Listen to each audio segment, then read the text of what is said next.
La palabra de Dios de la lectura de los Hebreos que venimos siguiendo, hoy tenemos algunos fragmentos del capítulo 3, nos anima a permanecer fieles.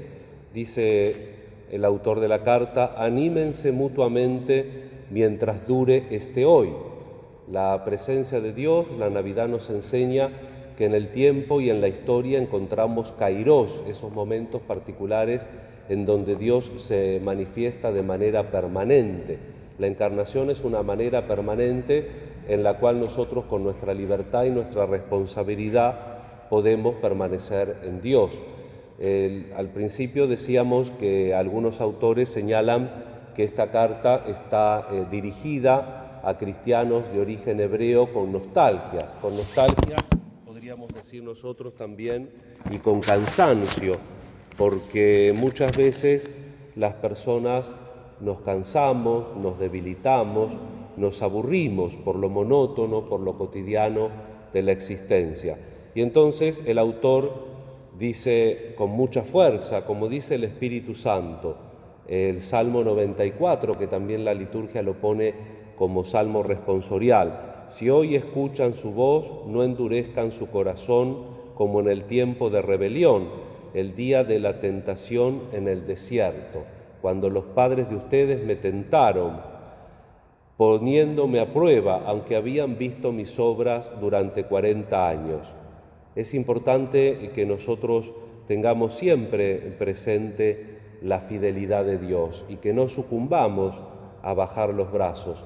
Son momentos también, Dios hizo nuestra psicología como somos, entonces no es que seamos intrínsecamente malos, sino que intrínsecamente somos frágiles, somos débiles y a veces nos engañamos. Nos engañamos cuando estamos excesivamente y desproporcionadamente entusiasmados y nos engañamos cuando estamos con los brazos para abajo.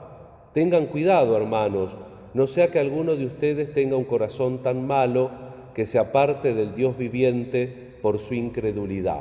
Esta frase es fuerte, pero hay que tomarla en el sentido del texto, ¿no? de la totalidad del texto.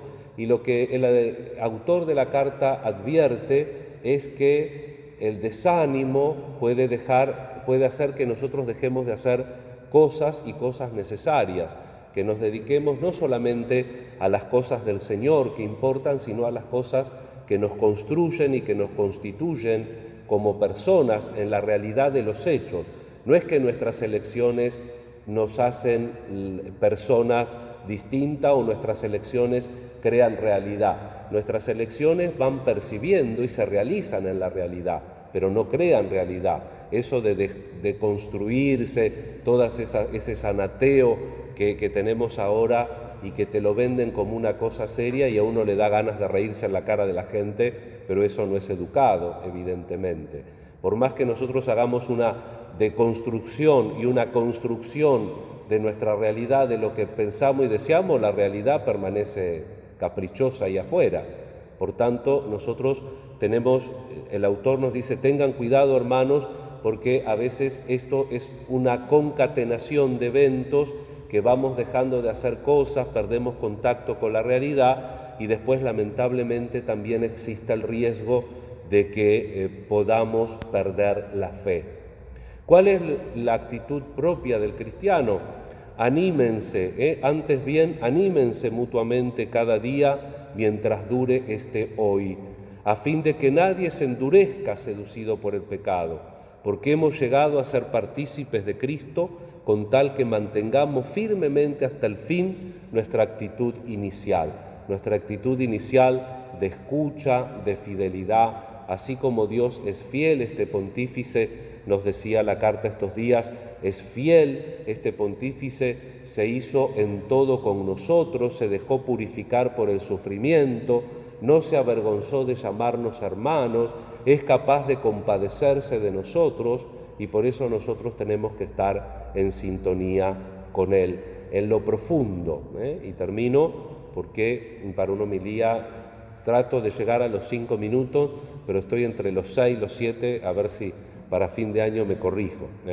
En el Evangelio está el secreto mesiánico. Viene este leproso: Señor, si quieres puedes curarme. Y Jesús le dice, sí, lo toca. Jesús no quiere ningún tipo de exclusión, ni siquiera en esa enfermedad tan terrible como la lepra, que estaba prohibido tocarlos y hablarles también estaba prohibido.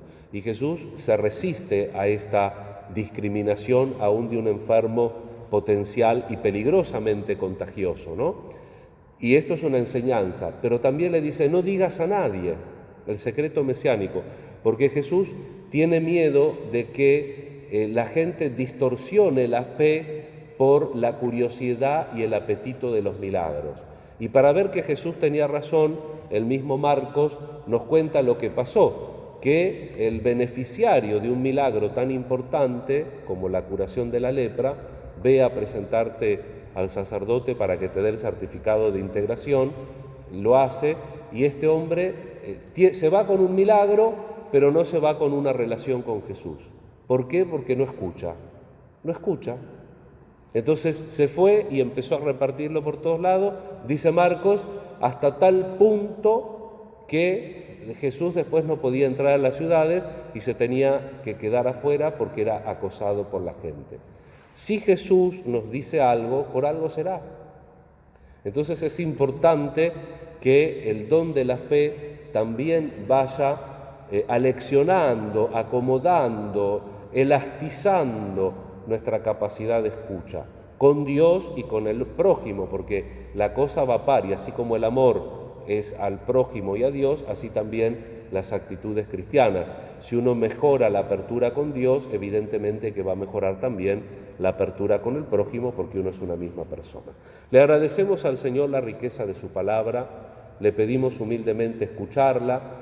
Muchas veces la palabra de Dios siempre es objetiva y eficaz, y el ámbito propio de la meditación y de la incorporación a la vida es la Eucaristía, es la celebración, la asamblea, el pueblo en su marcha, que es el lugar, el ámbito propio donde surgió la palabra de Dios.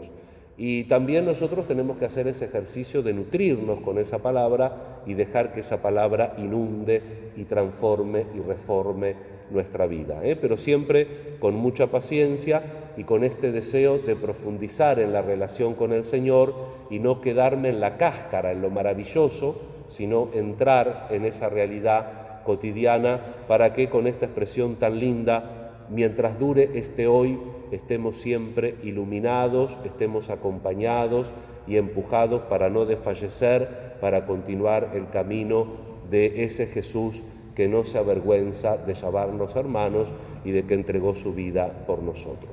Que la Santísima Virgen interceda, y en este día jueves especialmente rezamos por las vocaciones sacerdotales, especialmente por las vocaciones a la vida consagrada, y le pedimos al Señor el don de la fidelidad y la perseverancia en nuestra vocación bautismal, en nuestra vocación laical, religiosa y sacerdotal. Que así sea.